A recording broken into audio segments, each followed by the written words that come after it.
বিসমিল্লাহির রহমানির রহিম। সুপ্রিয় শিক্ষার্থীবৃন্দ এবং সম্মানিত অভিভাবক মণ্ডলী, আসসালামু আলাইকুম। সরকারি পাথান মুসলিম মডেল উচ্চ বিদ্যালয় কর্তৃক আজকের অনলাইন ক্লাসে প্রিয় শিক্ষার্থীবৃন্দ সহ সকলকে স্বাগতম। আমি আশা করি পরম করুণাময় মহান আল্লাহ তাআলার ইচ্ছায় করোনা মহামারীকালীন কঠোর লকডাউনের মধ্যে সবাই ভালো আছো। প্রিয় শিক্ষার্থীবৃন্দ, সবাইকে আবারও স্বাগতম জানিয়ে আমি আমার আজকের পাঠ শুরু করছি।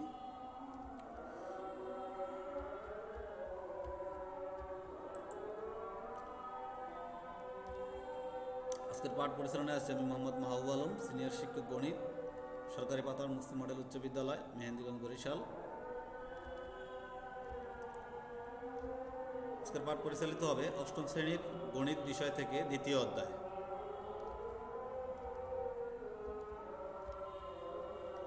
প্রিয় শিক্ষার্থীবৃন্দ, আমাদের আজকের পাঠের বিষয় গণিতের অত্যন্ত গুরুত্বপূর্ণ অষ্টম শ্রেণীর গণিতের পাটিগণিতের চক্রবৃদ্ধি মুনাফা। শিক্ষার্থীবৃন্দ, আজকের পাঠ থেকে তোমরা যা শিক্ষণগুলো অর্জন করতে পারবে, চক্রবৃদ্ধি মূলধন কি তা ব্যাখ্যা করতে পারবে, চক্রবৃদ্ধি মুনাফার হার ব্যাখ্যা করতে পারবে, চক্রবৃদ্ধি মুনাফা সংক্রান্ত সমস্যার সমাধান করতে পারবে।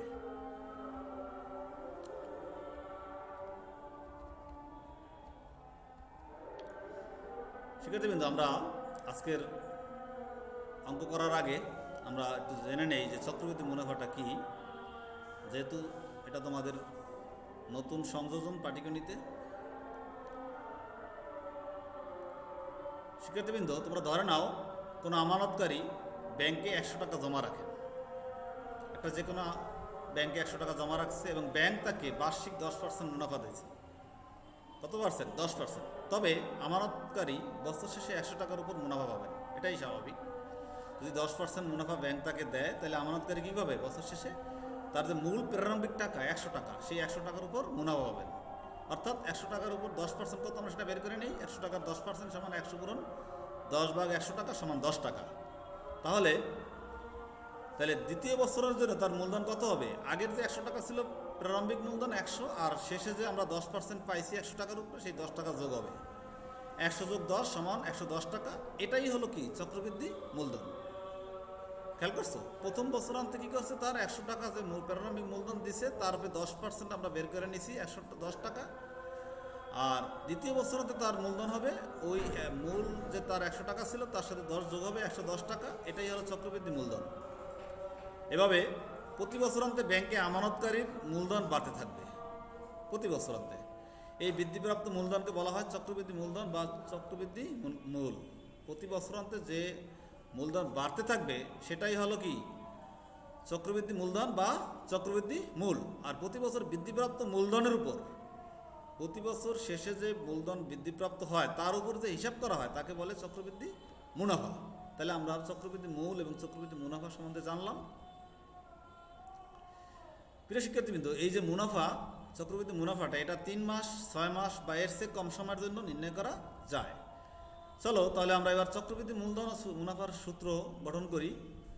প্রিয় শিক্ষার্থীবৃন্দ, আমরা ধরি প্রারম্ভিক মূলধন, একেবারে ফার্স্ট মূলধন আমরা ধরি পি, বার্ষিক মুনাফার হার আর।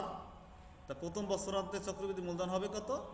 আমাদের যে প্রারম্ভিক মূলধনটা ছিল আসল, তার সাথে মুনাফাটা যোগ হবে, আসল যোগ মুনাফা। এই ক্ষেত্রে আসল প্রারম্ভিক মূলধন ছিল পি, আর এখানে মুনাফা হবে ওই যে পি তার আর মানে মুনাফা আর পি ইন্টু আর, অর্থাৎ মুনাফা ইন্টু মুনাফার হার ইন্টু আসল। তাহলে এখানে আমরা যদি পি কমন নেই, তাহলে এখানে থাকে কত? 1 প্লাস আর। তাহলে প্রথম বছরান্তে চক্রবৃদ্ধি মূলধন হলো পি ইন্টু 1 প্লাস আর। এভাবে আমরা দ্বিতীয় বছরান্তে চক্রবৃদ্ধি মূলধন বের করতে পারবো, P into 1 plus R square. তৃতীয় বছরান্তে চক্রবৃদ্ধি মূলধন বের করতে পারবো P into 1 plus R to the power cube. সুতরাং তাহলে এইভাবে এন বছরান্তে চক্রবৃদ্ধি মূলধন নির্ণয় করতে পারবো সমান P into 1 plus R to the power N. এক্ষেত্রে যদি মূলধনের প্রতীক অর্থাৎ চক্রবৃদ্ধি মূলধনের প্রতীক আমরা সি ধরি, তাহলে চক্রবৃদ্ধি মূলধনের সূত্র হবে C equal to P into 1 plus R to the power N. এই সূত্রের সাহায্যে আমরা অঙ্ক করতে পারবো চক্রবৃদ্ধি মূলধন সংক্রান্ত আবার চক্রবৃদ্ধি মুনাফাটা তাহলে কি হবে? মুনাফাটা হবে এই যে চক্রবৃদ্ধি মূলধন আমরা যে নির্ণয় করলাম, এই চক্রবৃদ্ধি মূলধন থেকে প্রারম্ভিক মূলধন আমরা এই যে P into one plus R to the power N থেকে যদি আমরা এখানে পি বিয়োগ করি তাহলে আমরা কি পাবো? চক্রবৃদ্ধি মুনাফা পেয়ে যাবো, অর্থাৎ চক্রবৃদ্ধি মূলধন মাইনাস প্রারম্ভিক মূলধন। আর চক্রবৃদ্ধি মুনাফা এটা সমান হবে কি? আমরা আগেই ধরেছি চক্রবৃদ্ধি মূলধন সমান সি, তাহলে চক্রবৃদ্ধি মুনাফা হবে সি মাইনাস পি। আর সির সূত্র যদি আমরা এখানে সির গাণিতিক প্রতীকগুলো বসাই দিই, P into one plus R to the power N minus P, তা চক্রবৃদ্ধি মুনাফা হবে কি? সি মাইনাস পি সমান P into one plus R to the power N minus P. প্রিয় শিক্ষার্থীবৃন্দ, তাহলে আমরা উক্ত চক্রবৃদ্ধি মূলধনের সূত্র প্রয়োগ করে আমরা একটা অঙ্ক করব। দেখো, বার্ষিক 10% মুনাফায় 5,000 টাকার 3 বছরের চক্রবৃদ্ধি মূলধন ও চক্রবৃদ্ধি মুনাফা বের করো। তাহলে আমরা অবশ্যই জানি যে চক্রবৃদ্ধি মূলধন C equal to P into one plus R to the power N. এখানে পির মান কত? 5,000 টাকা প্রারম্ভিক মূলধন এই যে দেওয়া আছে, আর ওয়ান তো 1 প্লাস আর এর মান আমরা যদি এখানে করে নেই আর সমান 10%, অর্থাৎ 10/100, 10% সমান 10/100 সমান 0.1। আর সময় আছে আমাদের, সময়কে প্রকাশ করে এন দ্বারা, এন ইকুয়াল টু কত বছর? 3 বছর। তাহলে আমরা এখানে বসিয়ে দিই 1 প্লাস 0.1, এখানে যদিও আমরা অঙ্কটা 2 দিয়ে বসাইছি, তাহলে আমাদের এখানে 3 বছরের জায়গায় ধরতে হবে কত? এন ধরতে হবে 2 বছর। তাহলে 1 ইন্টু 5,000 ইন্টু 1 ইন্টু 2 1 টাকা সমান 6,050 টাকা। তাহলে চক্রবৃদ্ধি মুনাফা হবে কত? সি মাইনাস পি, অর্থাৎ 6,050 মাইনাস 5,000 যে প্রারম্ভিক মূলধন ছিল সেটা সমান 1,050 টাকা। তাহলে চক্রবৃদ্ধি মূলধন হবে কত? 6,050 টাকা, এবং চক্রবৃদ্ধি মুনাফা কত হবে? 1,050 টাকা। অর্থাৎ সি মাইনাস পি মুনাফা আর চক্রবৃদ্ধি মূলধন তো আমরা পেয়ে গেলাম সি ইকাল টু 6,050 টাকা। তাহলে এইভাবে আমরা চক্রবৃদ্ধি মূলধন এবং চক্রবৃদ্ধি মুনাফার অঙ্ক করতে পারবো। প্রিয় শিক্ষার্থীবৃন্দ, আমরা এরপরে অন্য একটি অঙ্ক করব চক্রবৃদ্ধি মূলধনের সূত্র প্রয়োগ করে। দেখো, এক ব্যক্তি বার্ষিক শতকরা 10 টাকা মুনাফায় 6,000 টাকা 3 বছরের জন্য ব্যাংকে জমা রাখলেন। তাহলে আমরা একটা সৃজনশীল অঙ্ক করব। এখানে এই উদ্দীপকের সাহায্যে কতে আছে প্রথম বছরান্তে মুনাফা আসল নির্ণয় করো, খতে আছে সরল মুনাফা ও চক্রবৃদ্ধি মুনাফার পার্থক্য নির্ণয় করো, গতে আছে একই হার সরল মুনাফায় উক্ত আসল কত বছরে মুনাফা আসলে 1.5 গুণ হবে। তোমাদের এই চক্রবৃদ্ধি মুনাফার একটা অত্যন্ত গুরুত্বপূর্ণ একটা অঙ্ক। এই অঙ্কটা প্রায়ই আমাদের বিভিন্ন বোর্ড এবং স্কুল পরীক্ষায় আসে। আমরা আশা করি অঙ্কটা সূত্র প্রয়োগ করে করতে পারবো অতি সহজেই।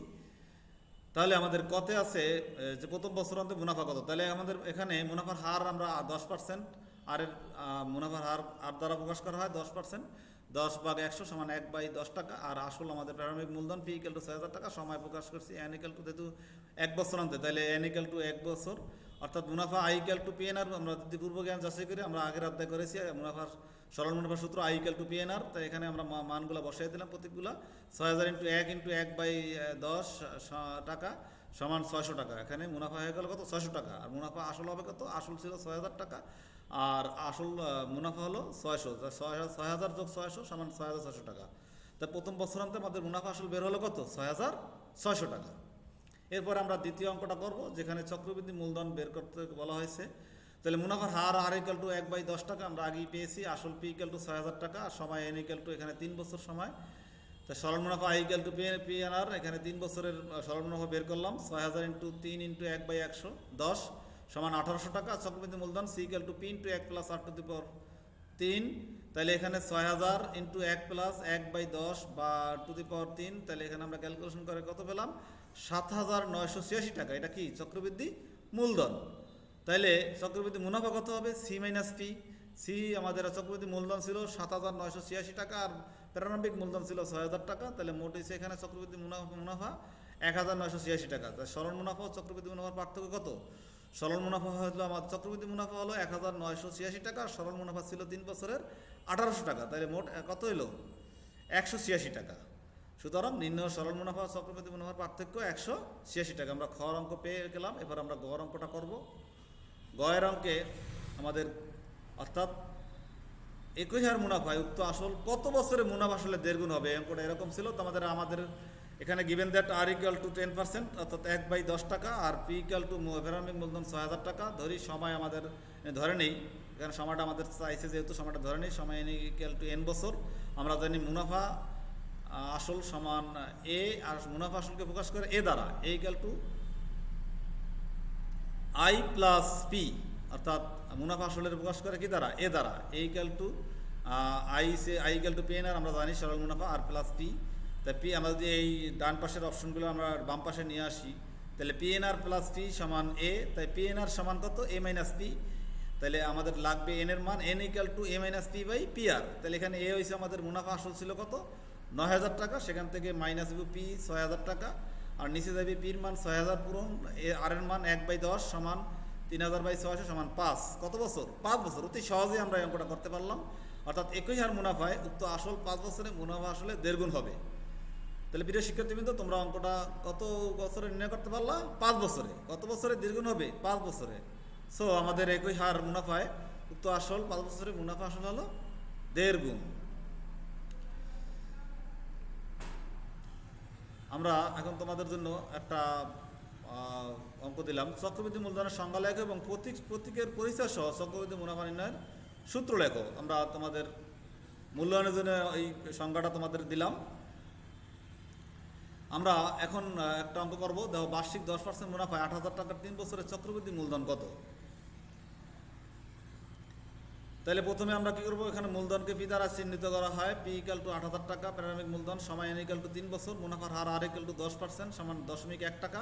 আর চক্রবৃদ্ধি মূলধনের সূত্র আমরা অবশ্যই জানি, C equal to P into 1 plus R to the power N. সেখানে আমরা মান বসাই, প্রতীকের মানগুলো বসাইলাম।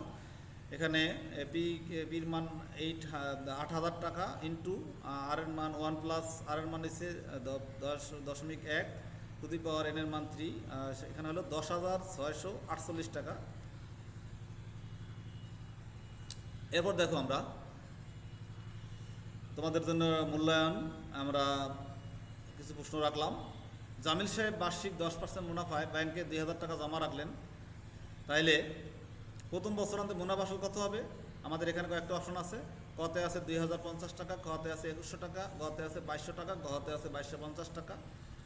নাম্বার 2, সরল মুনাফায় 2 বছরান্তে মুনাফা আসল কত হবে? এখানেও 4টে অপশন আছে। নাম্বার 3, তৃতীয় বছরান্তে চক্রবৃদ্ধি মূলধন কত হবে? এখানেও কটা অপশন?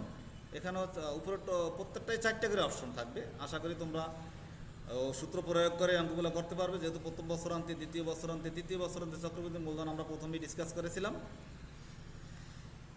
প্রিয় শিক্ষার্থীবৃন্দ, এখন তোমাদের জন্য হোমওয়ার্ক। একই হার চক্রবৃদ্ধি মুনাফায় কোনো মূলধন 1 বছরান্তে স্ববৃদ্ধি মূল 19,500 টাকা এবং 2 বছরান্তে স্ববৃদ্ধি মূল 20,280 টাকা হলে আমরা একটা সৃজনশীল অঙ্ক দিলাম। এই উদ্দীপকের সাহায্যে উদ্দীপকের মুনাফা নির্ণয়ের সূত্র লেখো। কতে আছে? খতে আছে মূলধন নির্ণয় করো। গতে আছে একই হারে উক্ত মূলধনের জন্য 3 বছর পর সরল মুনাফা ও চক্রবৃদ্ধি মুনাফার পার্থক্য নির্ণয় করো। যেহেতু আমরা তোমাদের সূত্র, বিভিন্ন সূত্র দিয়েছিলাম, চক্রবৃদ্ধি মূলধন, চক্রবৃদ্ধি মুনাফা, তাহলে আশা করি তোমরা অঙ্কগুলো করতে পারবো। দেন তোমরা এই অঙ্কটা অবশ্যই করবে। প্রিয় শিক্ষার্থীবৃন্দ, আমরা বৈশ্বিক করোনা মহামারীর মধ্যে একটা কঠিন সময় পার করতেছি। আমরা আশা করি অচিরেই এই অবস্থা থেকে আমরা মুক্ত পাবো। সেই অবধি তোমরা ভালো থাকো। সবাই সকলের সুস্বাস্থ্য কামনা করে আজকের মতো এখানে বিদায় নিলাম।